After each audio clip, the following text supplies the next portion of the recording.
everybody. Thanks so much for joining us right here on The Right View. I'm Laura Trump, and I'm so excited to be joined tonight by author of The Choice, The Abortion Divide in America, Danielle Souza Gill, as well as he's back a second time in a row, my husband, Eric Trump. And I'm going to go ahead and start off by apologizing to Eric. He doesn't like my hair as much straight as he does curly. I always love your hair. Oh my gosh.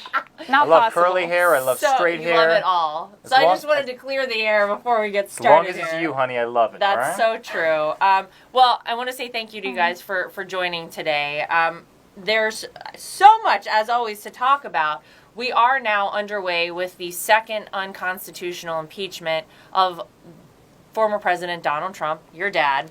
And I think having to view this as just an American citizen so far has been disgusting and disturbing on so many levels.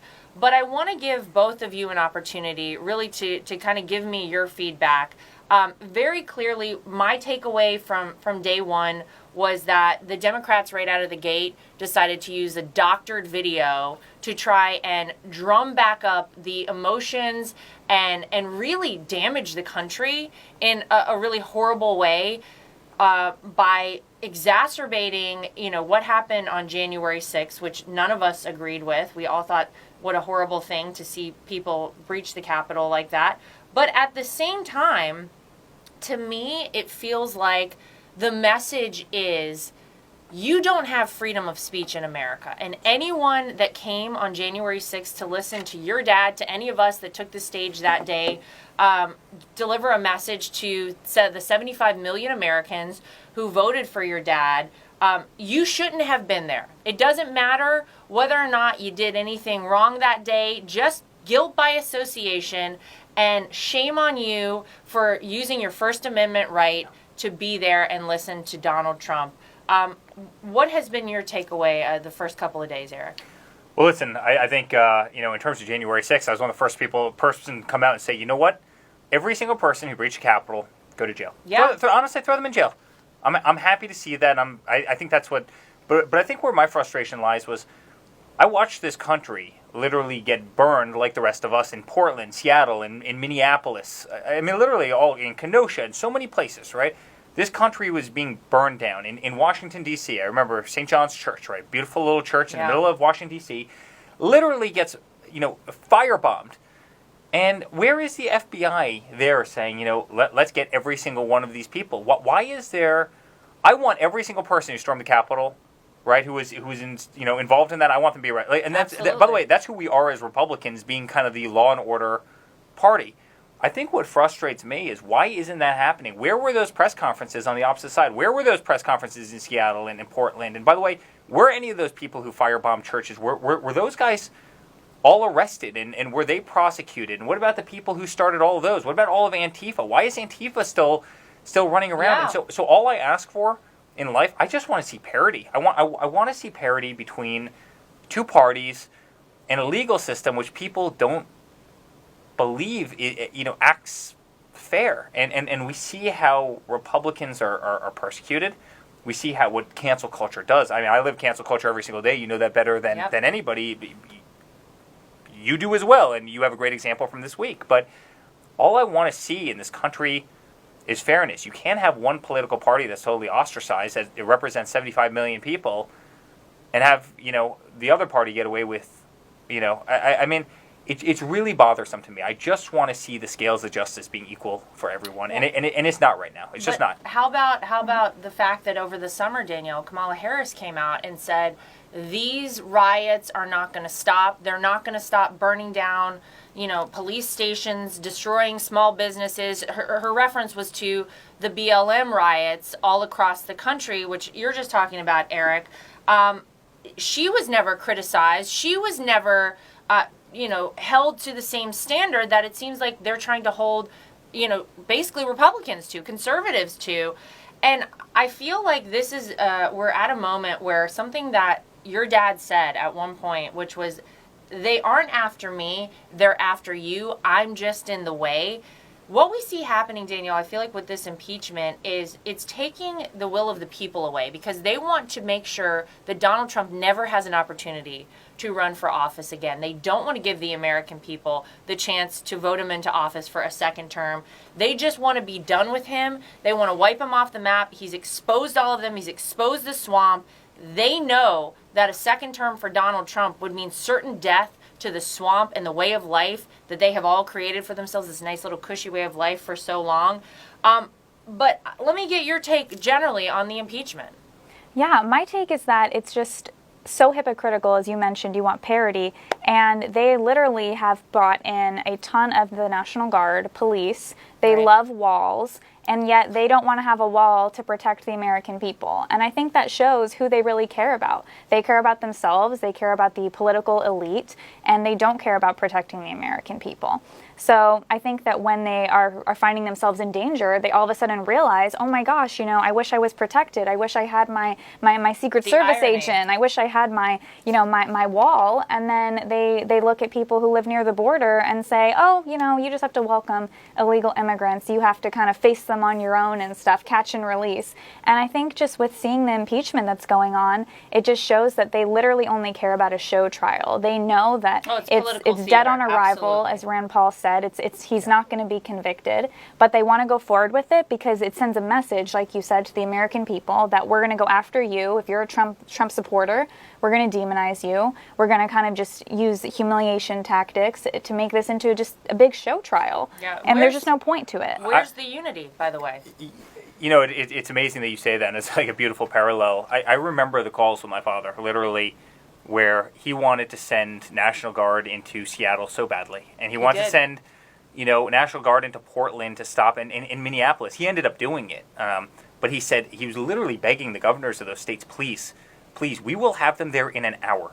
Please request them from me, and I will send them in. And remember, they totally rejected it. And then you see AOC, who's in another building, right? And all of a sudden they have thousands of members, and it's exactly your point. It's the same with the ranchers, and I'm so glad you said that. It's the exact same point. They don't care about the ranchers, nor did they care about the people in Seattle, nor did they care about Portland, nor did they care about any of these other cities that they burned down. They wouldn't send the National Guard. They wouldn't send that presence in. They wouldn't investigate Antifa. They didn't go after them nearly as seriously, but then sure as, they get to the Capitol. By the way, in all cases, the National Guard should have gone in there. In all cases, everybody should have been investigated. But people are really, really upset by this. I mean, they're just, it's an incredible thing. And by the way, I need to make one other point.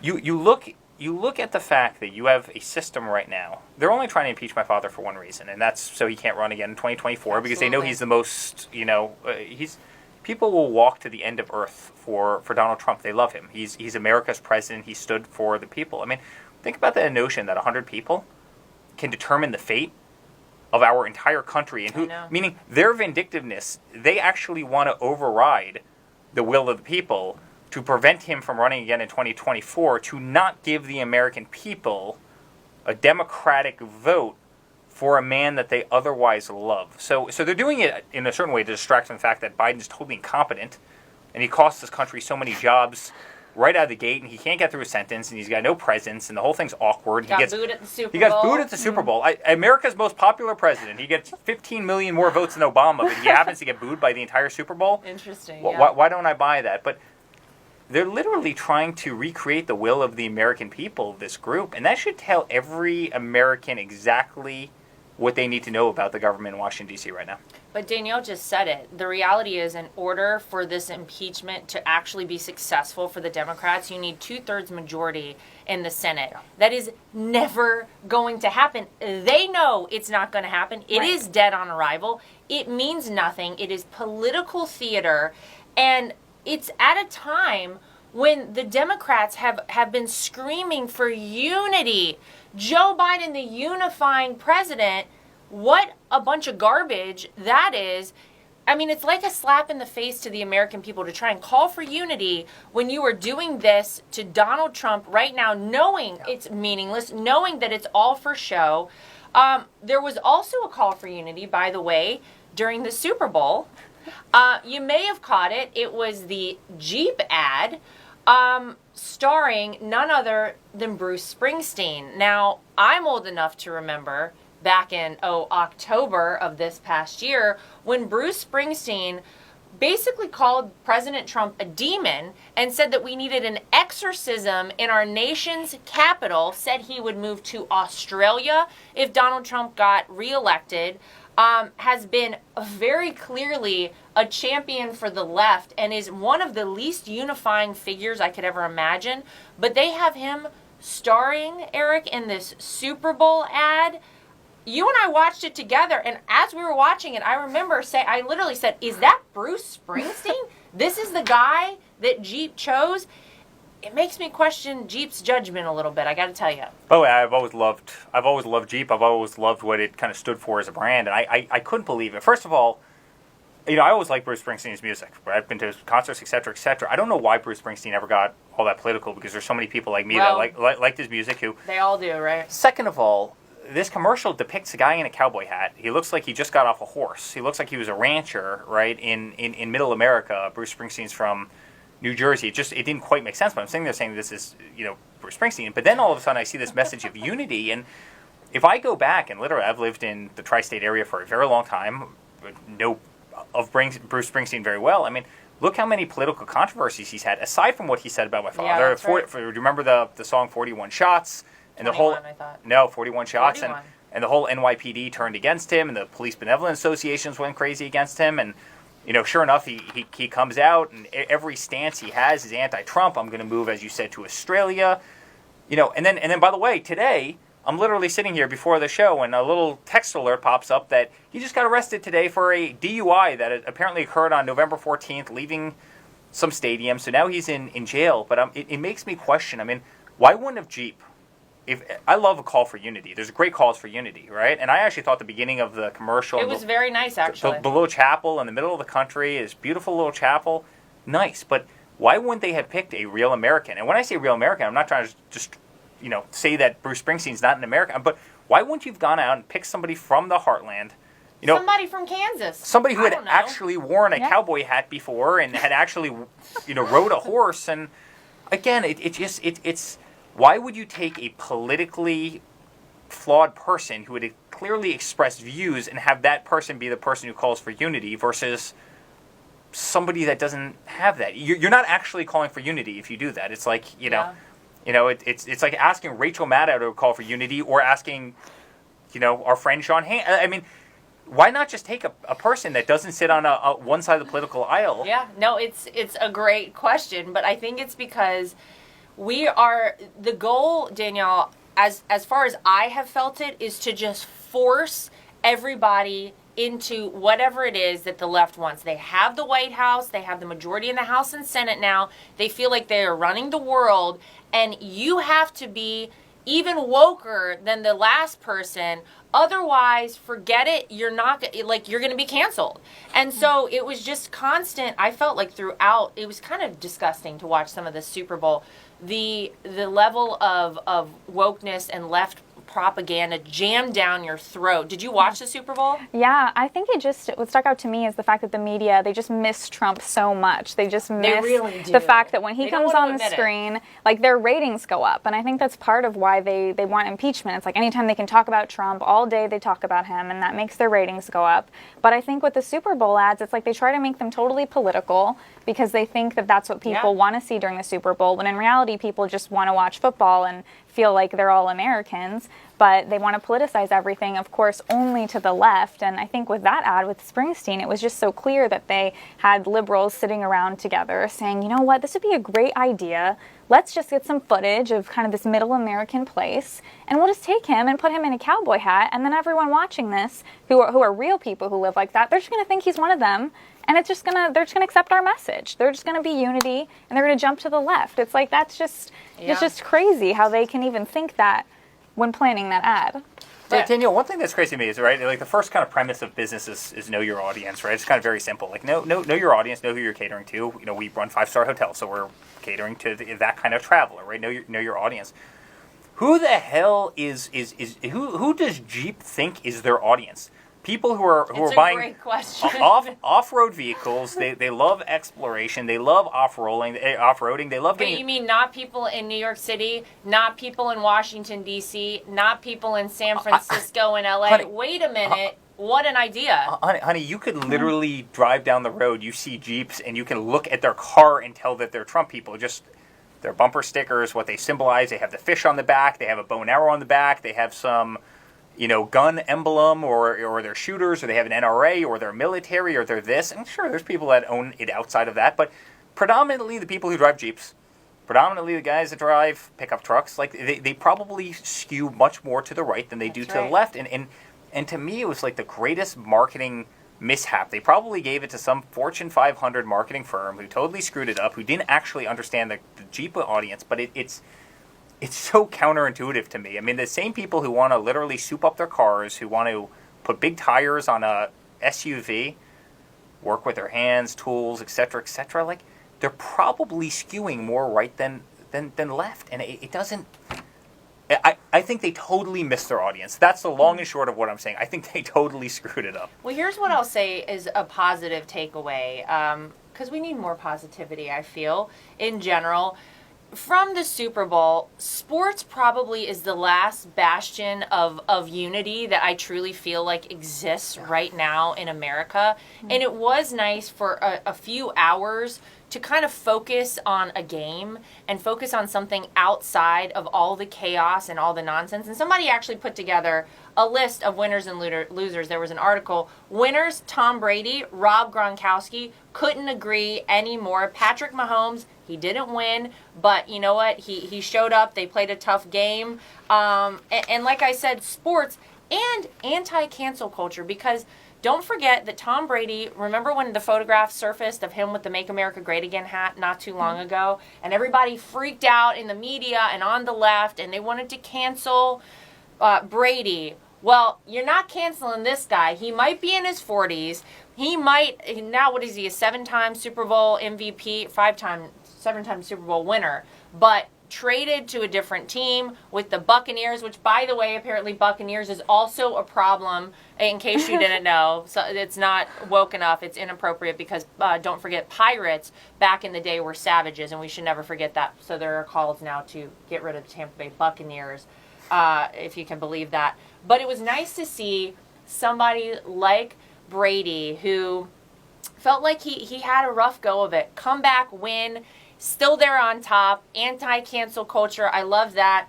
But the losers, certainly, unity, because we're just talking about how ridiculous and over woke the whole Super Bowl was. The $250 million that the NFL pledged to, combat systematic racism, whatever that technically means, which I would love for them to tell me what that means. And Joe and Jill Biden made the losers list because that's what we said. They got booed. Now, I remember your dad walking in with Melania to a football stadium. It happened to be a college football game. I don't feel like they were booed. I think they got a huge round of applause, if I remember correctly. My entire life I've walked into stadiums with my father, and the crowd's always gone crazy. And by the way, never more so than when he was commander-in-chief. I mean, he'd walk into the Army-Navy games, and the place would go absolutely crazy, and they would love it. And you'd walk into stadiums. I walked in here in New York. We walked into the UFC with Dana White, and the place literally went crazy. And here Joe and Jill are. They're up on a big jumbotron. They're not even centered. I mean, it was like the worst production value you've ever seen. I mean, they were literally similar to the convention the Democrats put on, but I digress. It was slightly better than their convention, but it was literally off skewed, and then the entire stadium starts billing. So again, for the most popular, quote unquote, most popular president in American history, who beat Obama by so many points, to be booed by, I don't know. I'm not figuring it out. It's another data point that doesn't add up to this guy, but. Yep. Yeah, it's really amazing. But with that, look, we can all say that it was nice to have a few moments to come together as a country, to see people put political differences aside. Great game. Very happy for Brady, for the Tampa Bay Bucks. What a great win that was. And look, we can all hope for more of that. I think that would be a nice thing to have in America. But honey, we're not getting it. I mean, you look at Mark Cuban. today. Mark Cuban today announced that they're no longer doing the national anthem before the basketball game. So, can we really where are we really canceling the national anthem? It's almost like these people are trying to make it popular to dislike your country.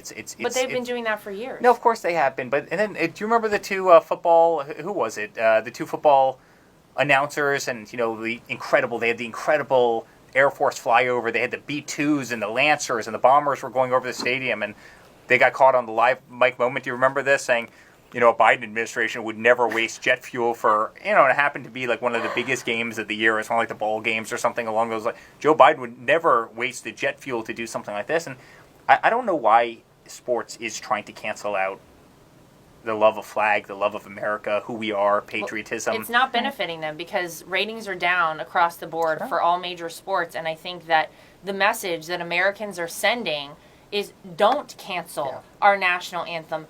Don't shove leftist propaganda down our throats and in our face every second of every game. Let us make our own decisions about those things. But look, we'll see what happens because ultimately, if it hits them in the pocketbook, Danielle, I feel like that's the only way maybe for these people to get the message. And I think it will. I think that people are sick and tired of this. Nobody wants to go see a game or tune into a game where we are not, unifying as Americans at the beginning of it, as we have always done with our national anthem. Nobody wants to be force-fed a bunch of stuff that, quite frankly, maybe they don't believe in. It's not right. People are going to be over it. But we are going to take a quick commercial break. So stay right where you are. We will be right back with my two guests, Eric and Danielle. Don't go away.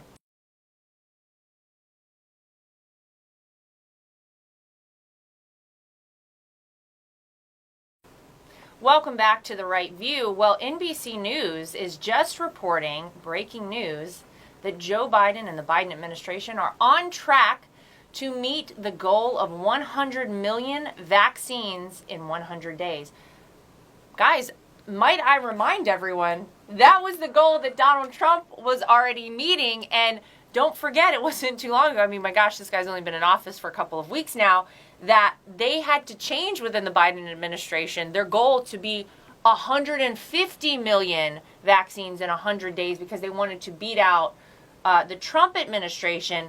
Now, by all accounts, Danielle, this seems to be a failure for the Biden administration, yet isn't it funny that the media is not reporting it that way? That's sort of interesting. Absolutely, and Biden and Fauci can never get the numbers correct on whether it's just the first dose or whether it's both doses of the vaccine.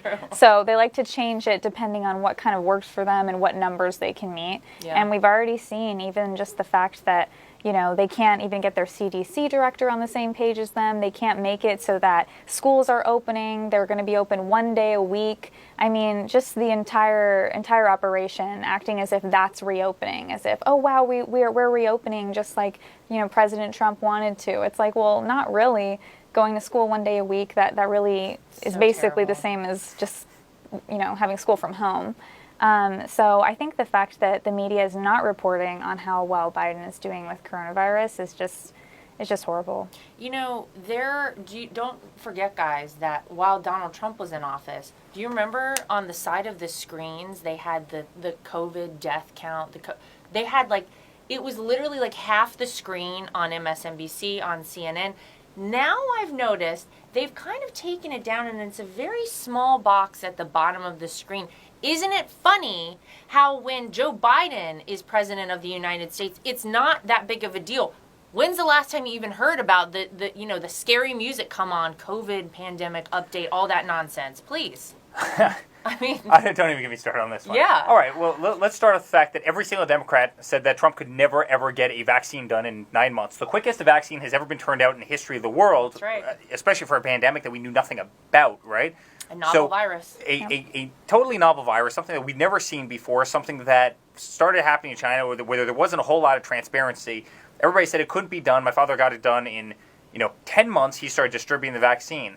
Sure enough, isn't it also really interesting that it was, November 22nd or November 23rd, that Pfizer happened to come out and say, you know what, we have a vaccine. It has a 95% effectiveness rate, and we're going to be able to produce all these vials. Isn't it really interesting? You don't think that Pfizer knew 2 days before. Didn't they prove course. that they knew before the Of course election they and they did. didn't want to announce anything? Of course they How did. You know ridiculous. why? Because that would have given Trump credit. course. What he did was absolutely incredible. I remember those calls, Nancy Pelosi, right? I remember those.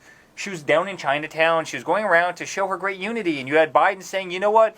You know, you are being very insensitive by shutting down China. I can't believe it. Xenophobic and fear-mongering. You're fear-mongering. You're xenophobic because you're shutting down those countries. And how dare you do a travel ban?" And yet, so my father gets this vaccine out in, 10 months? He pledges to do 100 million vaccinations, again, in those first 100 days after actually creating. He goes out, he mobilizes the Army, he mobilizes UPS, he mobilizes FedEx, he gets all the great carriers, he gets the greatest logistic team ever going. And these guys walk in and say, yes, Joe Biden will do 100 million vaccinations in the first 100 days. And the media goes, this guy's brilliant. Oh This my guy's God, brilliant." amazing. Joe Biden, congratulations. Honestly, it's infuriating. Ridiculous. And the problem, guys, is Americans see through this crap. People understand this game that the media plays for what it is. They were so distraught. They got it wrong. They never thought Donald Trump could be president. He became an incredibly popular guy. People absolutely loved him. He did great things for this country. He cut taxes. He rebuilt militaries. He was right on China. No one's ripping us off. He built the greatest economy. We had the lowest unemployment. He did more for minorities than anybody in history. He did all these great things. They couldn't give him credit. They had to go after him and go after him. They had to make him a martyr. He got the vaccination done. The economy rebounded to the highest points ever. He literally, the Dow Jones rose. Under him, it went from 17,000 to 31,000. It's one of the greatest upticks in the Dow in a 4-year period of time ever. Yeah. It shatters all these other guys' records. They couldn't give him credit for that, and they couldn't give him credit for healthcare or any of these other great things that he did, fixing the VA. I could go on and on for hours. But yet Biden, who didn't meet his original mark, who never literally steals Trump's promises, That's true. and then he gets credit for it. All while they try and impeach the guy that actually did the work. Like, it's an unbelievable thing. Well, I'm sorry. I'm done. Eric's a little passionate about this. We're getting a little hot in here. But look, this is so par for the course. It's what we knew would happen with the media. It's what we knew would happen with Joe Biden. The World Health Organization is now saying that it absolves the Wuhan lab of the COVID leak. So they're saying now we're supposed to believe the World Health Organization, that we know, the credibility there is almost zero. Your dad actually stopped funding from America to the World Health Organization, which, don't forget, Joe Biden reinstated now because they've been such great champions of by the way, absolutely nothing. They've been terrible. But they're now saying nothing to see here. Actually, China didn't do anything wrong. Danielle, should we believe them? Is their goal here just to kind of just slide this one under the rug and like we're not supposed to notice? Absolutely. I think one of my favorite speeches that your father gave was when he said, "I'm not the president of the world. I'm the president of the United States." And I think that he really brought forth this view of patriotism, of America first. And we can see that Biden, he's always been a globalist. He's always been, allying with China. WHO is really kind of an agent of China. So I don't think we should trust anything they say as far as where the coronavirus originated or any of that. And I think Americans see right through this and see that Biden has no goal to stand up to China. He has no goal to have the truth exposed as to where it originated, holding China accountable for this, if it was their fault. But I think that President Trump, he made it very clear that he represents American citizens. He represents the forgotten man and woman of America, and Joe Biden does not. Yeah, the greatest threat to China was Donald J. Trump, period. He stood up to them in a way that no other president ever had. He stood up to them for the American people, renegotiated trade deals that people said were absolutely impossible to do. And look, now we see that China is so dangerous on so many levels. The only economy to actually grow last year in the entire world was the economy of China. Wonder why that happened. It's a really frightening thing. And then you see that China is threatening to retaliate fiercely if anyone boycotts the Beijing 2022 Winter Olympics. If you got a problem with China, then they're going to impose sanctions or something else on you. What is this? What is happening right now with China? I kind of feel like They know Joe Biden is in the driver's seat here in America, or so to speak. I mean, let's not get ahead of ourselves. But they feel like they got a free pass. They could do whatever they want. And if you got a problem with it, then you're going to have a big problem with them. They're laughing at us. Yeah. They're incredibly strategic people.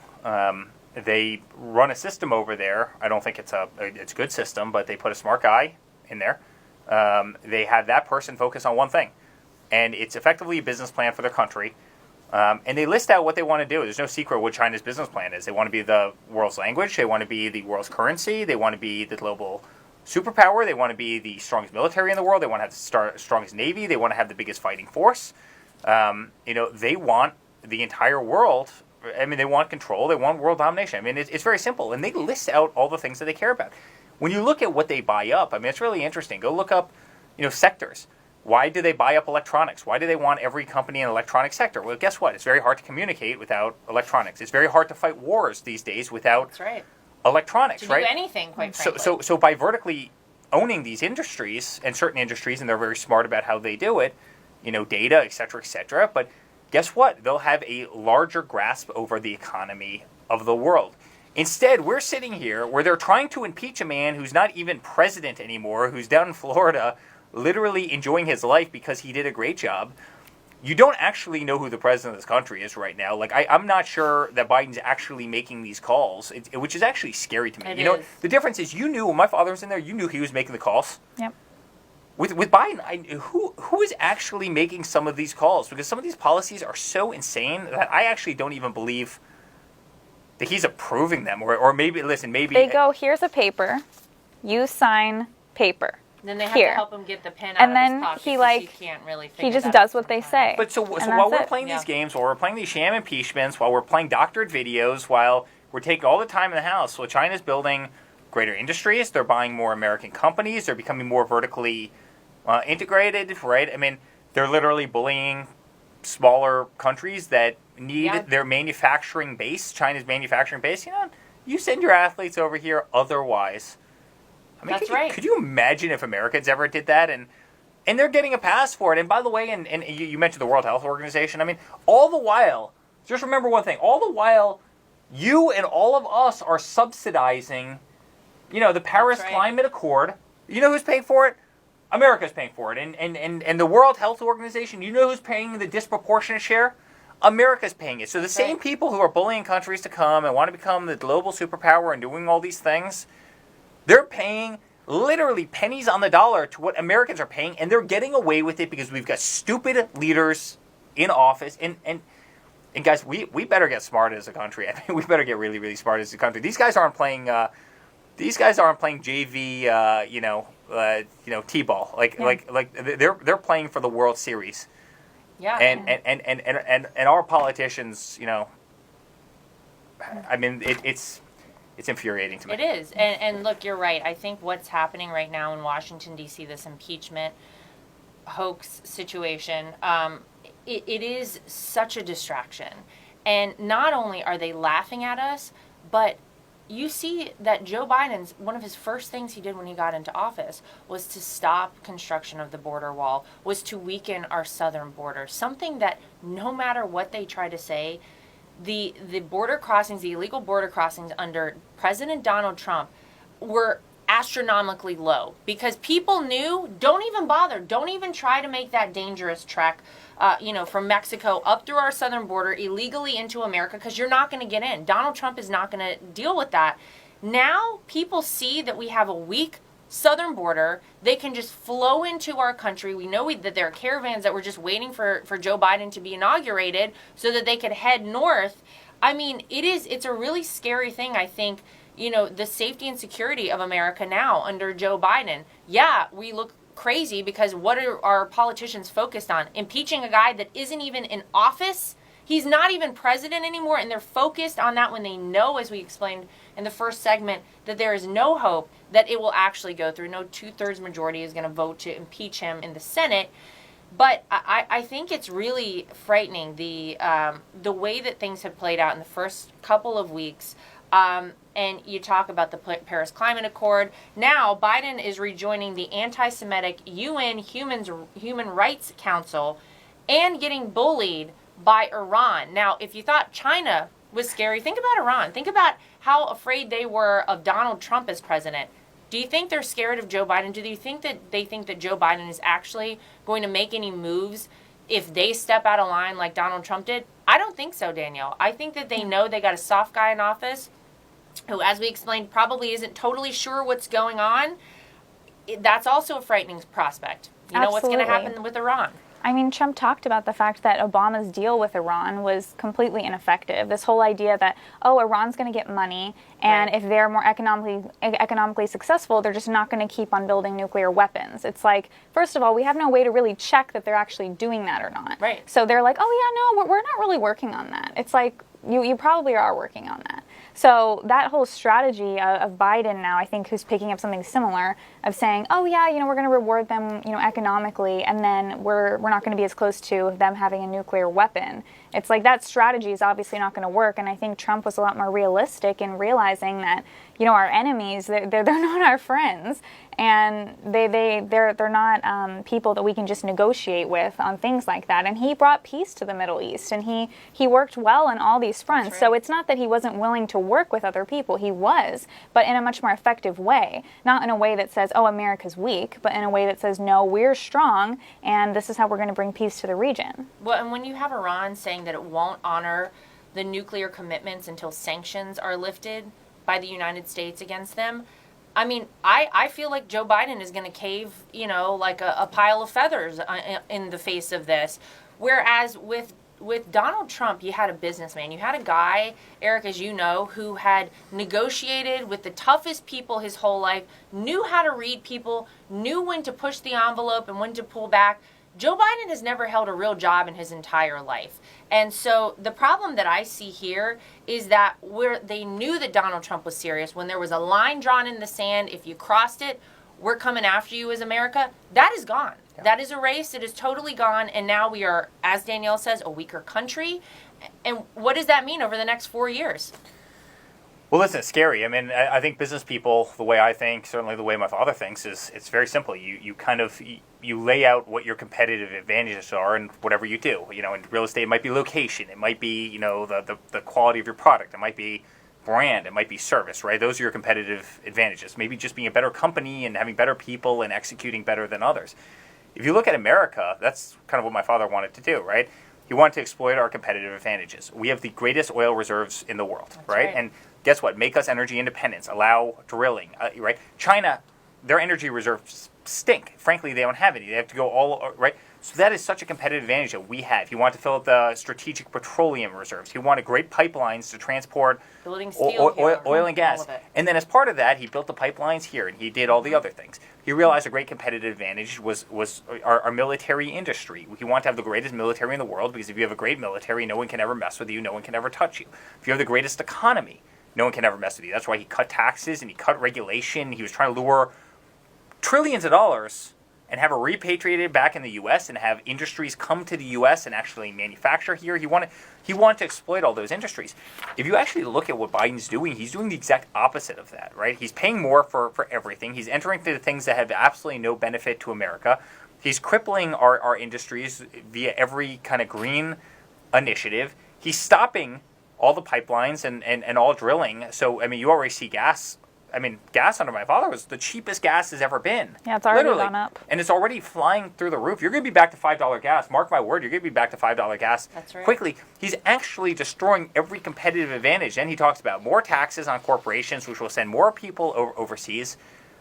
It's insane. It's actually almost what New York State did, which is one of the reasons that everybody's leaving New York State to go to Florida, right? It's the same policies that he's imparting on this country that will ultimately cause this country to suffer tremendously, all while China is actually focused on taking their competitive advantage and exploiting that for their own good. And it's crazy the media just can never see that. The media can never report any of those facts. The media can never report, his success or any of the things he did really well. Like when he took out al-Baghdadi or Soleimani. They never report on those things. They only the austere religious scholar?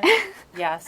Yeah, but they only want to focus on, like the dog who was there or something. They never want to give credit to Trump. And now that Biden's president, they want to act like, he's this extremely religious person person. He's just the most pious person that's ever been. And meanwhile, he's, having us funding abortions all over the world with Mexico City policy. It's completely counter to what's actually good for our country, what's good for the world. I think that Trump's policies were actually great for the world. Seeing those videos of people in Africa, cheering for Trump. That was really powerful. In Poland videos. and Saudi Arabia. Yeah. How about the fact that, it's really interesting. They never talk. They always said, Donald Trump is going to be a warmonger. He's going to be a warmonger, right? And how many times do we hear that on the campaign? He's going to be, he will not be able to control his finger with the nuclear football and the nuclear button. Mm-hmm. Yeah, he's the only president that actually never got this country into a war, and he got us out of all of these wars, yet Barack Obama gets the Nobel Peace Prize after 20 days, and, they laugh at the notion of giving my father the Nobel Peace Prize, even though he ended senseless wars. He avoided wars, i.e. North Korea. Taking out a guy like Soleimani and a couple of these other guys also sent kind of a message to the rest of the world. Hey, if we have to be America, we have to be tough, and we have to punch somebody in the face. We're certainly willing to punch somebody in the face, right? And he sent that message out, which certainly resonated in the North Koreas of the world and many other back. And guess what? It really was Reagan's philosophy, which was kind of peace through strength. But guess what? He's not going to be the guy that gets the Nobel Peace Prize, but yet Obama is, who got us into 7 different wars and trillions and trillions of dollars, which could have rebuilt schools. Now you have Biden going, yes, we must rebuild our nation's schools. We're parents of 2 beautiful children. There's nothing more important than education. I am the biggest proponent of rebuilding schools and education in this country. But instead, we spent, $9 trillion bombing Iraq, not winning a war, getting thousands of our young men and women killed. Yeah. All while those trillions of dollars could have been building the infrastructure of this country, being light years ahead in terms of 5G, having the best infrastructure, having the best this, having the best that, having the best ports, having the best ships, having the best everything, having 10 more bridges into New York City. And, think about what that money could have been spent on. Yet those guys are getting the Nobel Peace Prize. And my father, who actually got us out of these countless wars, But it's honestly, we would have to have a whole 3-hour show to really digest all of this. But this is the reason that they hate Donald Trump so much, because don't forget, Donald Trump was never loyal to lobbyists, special interest groups. He had nothing to do with them. He was beholden only to the American people.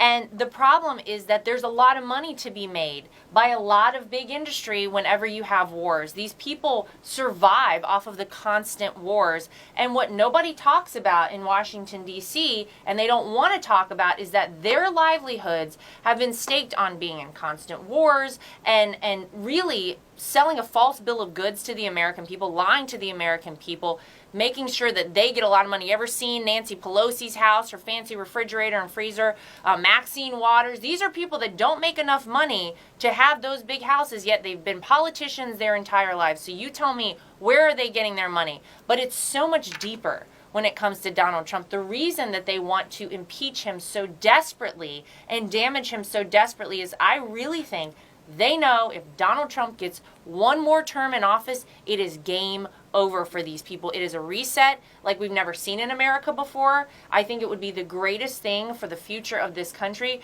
But these people they're swampy. I mean, it's the swamp. It's what your dad has talked about. It's what Donald Trump has talked about from day one. And so, of course, they want us in endless wars. Of course, they want to, bow down to China and Iran, because that's how they all get paid. There's always money being transacted, and people don't know about it, and nobody wants to talk about it in Washington, D.C., but that is at the core of everything. They want to tax them. They want to take away their guns. They want to take away their religious liberty. They want to censor them. They want to take away their fundamental rights under the Constitution. It's scary. It is. It's very scary. Well, we're going to talk about more of that coming right up. We're going to take one more quick break, so stay with us. We'll be right back with more of The Right View.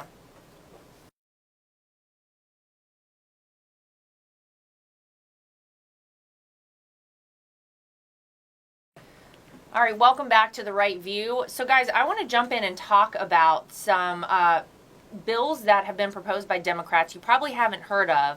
But let's talk about these for a second. We'll start with the first one. And Eric, I want to go to you for this one. You happen to enjoy the shooting sports. There are calls right now for a national firearms registry. And it's very intense, and there's a lot that would have to happen, and you would have to pay the federal government, based on the amount of guns you have, etc. I mean, is that scary for a Second Amendment rights person like yourself? There's no question, because I love the shooting sports. You know this. I've competed in the shooting sports my entire life. I grew up. Frankly, the shooting sports kept me out of bars. It kept me away from drugs. I can't tell you how many friends that I had that went down horrible paths in life, and because I was out fishing and I was out in the woods and I was out shooting as a kid via my grandfather and via other people, I never fell into that livelihood. The two people who love the Second Amendment, they're not the people causing problems with guns. They're just not. I think you can attest to that coming into a family that loves the shooting sports probably better than anybody. We'd be the last people that ever cause the problems. In fact, we're the ones that are horrified by the people who do cause problems. And I think it's unconstitutional. I think one of my father's great legacies will be obviously the Supreme Court. And I think that will be found to be totally unconstitutional. Some of the things that they're trying to do are just insane. And our Second Amendment is critically important. It's critically important to who we are as a nation. It's critically important to our heritage. Frankly, I think it's critically important to national defense. Yeah. Look what's happened to so many other countries throughout history that have been disarmed, whether it be swords being taken away from people or guns being taken away from people, and look what generally follows that. And that's a very, very scary proposition. And America was founded on the right and freedom to bear arms, and it's shocking to me. I've never quite understood it. Yeah, I mean, the people that are out there causing problems with guns are not registering their guns, Danielle. That they would never do it, and you're never going to get all these illegal guns off the streets anyway. I mean, the idea of a registry, it's almost like a punishment for gun owners in America, and another way to just infringe a little more on our rights, trim a little more fat off the United States Constitution. But the next one is, this is proposed by Ilhan Omar and Ayanna Pressley, canceling $50,000 in student debt. For 43 million loans out there, it would total $1.5 trillion to do such a thing. This idea of the canceling student debt, Danielle, look, I took out a loan for school myself and had to pay it all back. How is this fair? How is it fair to people, all the people who have had to take out student loans in the past and have worked hard and paid them off with interest, whatever it is? How is this a fair proposition? It's a horrible idea, because they're basically saying, hey, you are a med student, you want to do this, but you find loans extremely stressful and you don't want to have that burden of knowing you have a loan while you're going through school. So let's have this other guy who's working in a mine pay for you to do this so that you can graduate, become a doctor, and drive a Lexus. So it's basically making other people pay so that this person can have that affluent lifestyle. Now, why would you take out a loan? Because you're saying, oh, no, I do want to have the enjoyment of being this, affluent doctor or lawyer, whatever it is, and so then you can pay back your loan. But I think that where we get lost is that other people make the decision to say, I'm not going to go down this road. I'm maybe going to go to trade school. I'm going to do something else because this isn't, an economically feasible situation for me. And hey, I'm actually making a lot more doing this other job. Absolutely. And so it really puts those people in a horrible situation where they're actually just paying for this kind of more elite class that can get that kind of schooling. So I think it's really unfair. And look, I'll tell you, Eric, as the parent, as you said, of two wonderful children, I want my kids to be accountable for things. I want to make sure that, they're not, you can't go out and do something if you can't pay for it. You don't go out to a restaurant and get a $200 meal and not be able to pay for it. This is, what are we teaching people? If you could just take out a loan and it doesn't matter, what is even a loan? Well, the hard part about this also is, just look at the many situations you could find yourself in. You could have two people who graduated the same school. One decided to work 3 jobs to pay off that loan. Yeah. So that loan gets paid off. They paid off 3 years early. So they don't have a loan to take out. Then the federal government comes in, pays off somebody else's loan who didn't work 3 jobs, who worked half of a job and wasn't as disciplined or wasn't as committed to paying down the loan.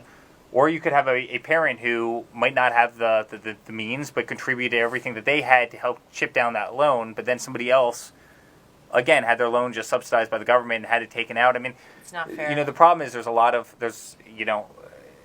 I think the cost of education in this country has to be addressed. I look at my own alma mater, it's insane. I think it's $80,000 a year to go there. People can't afford it.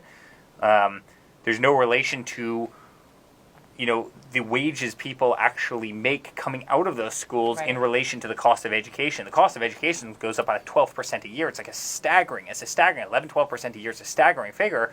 Whereas wages, right? I mean, if you look at CPI in this country, if you They're look not at overall increasing. growth, they're not increasing that much. So, and then you have schools that are prioritizing basket weaving and all these nonsense majors that you literally. No offense to the basket weavers out there. Can't offend anyone. but which can never have the possibility, and God bless those those different careers. Everybody should go into something that they love, Yeah. but to pay X amount for a degree in Y, which doesn't have kind of the latitude or whatever you want to call it to pay back X degree, which causes you to ultimately default on that loan, that makes the government step in to subsidize a failing business model to begin with.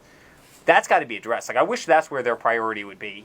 Stopping these schools from charging exorbitant amounts for careers that will not ultimately prove to have a return on investment. And I think if the government could do that and actually hold those institutions accountable, I think we'd be far better off than just trying to go in and.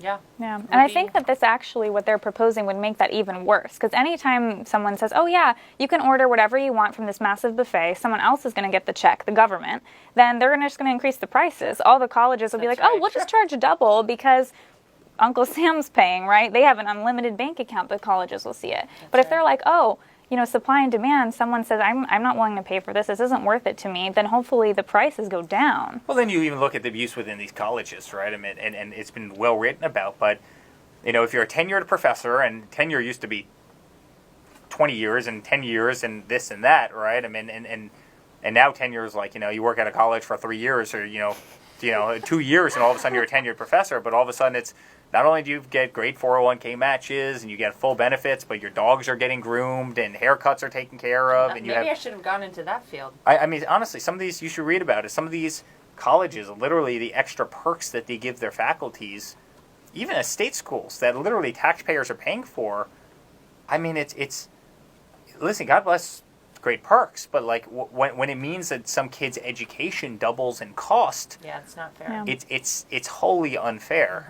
And there's no free debate in these colleges. They're not actually teaching people things that are going to make them geez. better, That's a- businessmen and we could women. do a whole nother show I on That's a mean, topic for another.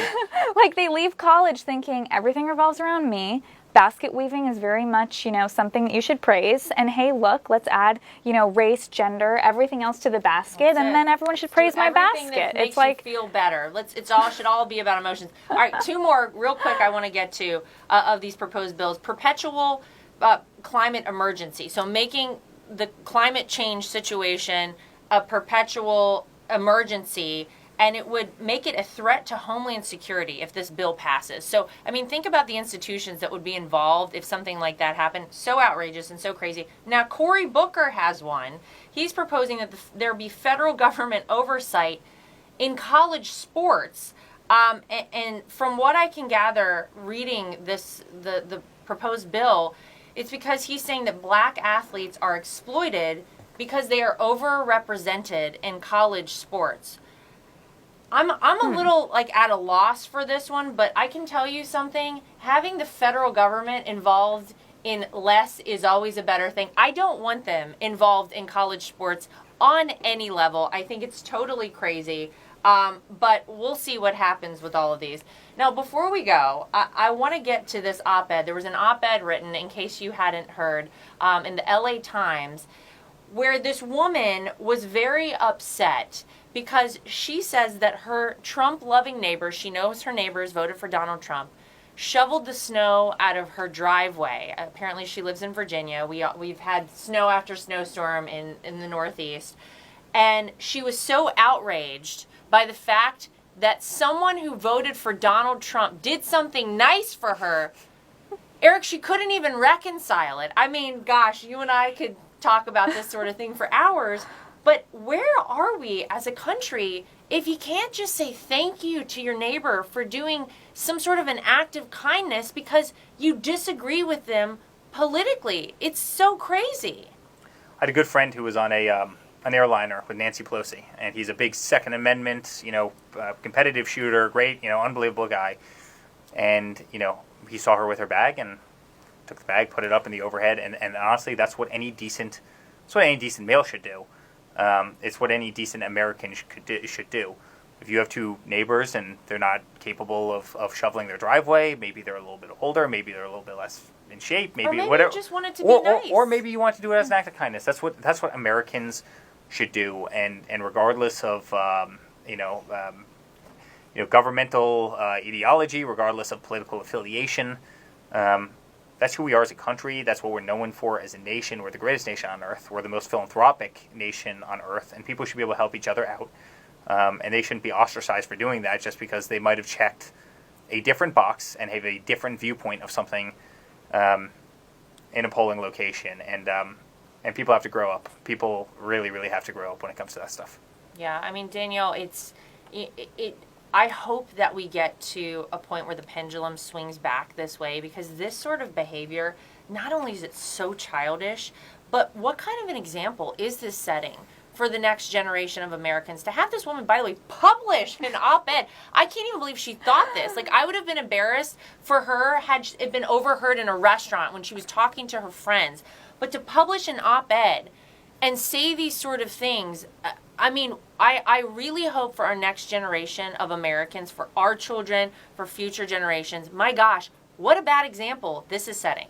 Horrible. And I think what's so disturbing is that's kind of become a very classic, Democrat thing to do now. It's like, I wish it wasn't the case, but there are so many who are so radical like that, who actually think every Trump supporter is evil. Every Trump supporter represents, she compared them to Hezbollah, terrorists, and so on. Nazi and so sympathizers. They literally think they're on that level. Whereas I think that family probably represents a classic Trump supporter, just a very nice person, someone who's living their life. Their day is spent on their driveway, shoveling snow, going to work, caring for their family. That's what Trump supporters are really like. But meanwhile, the left wants to demonize every single Trump supporter across the entire country. And most Trump supporters know that that's not what most Trump supporters are like at all. Most of them are actually like this guy, who's probably being unfriended by everyone in his block, but he doesn't care because he knows that he loves Trump.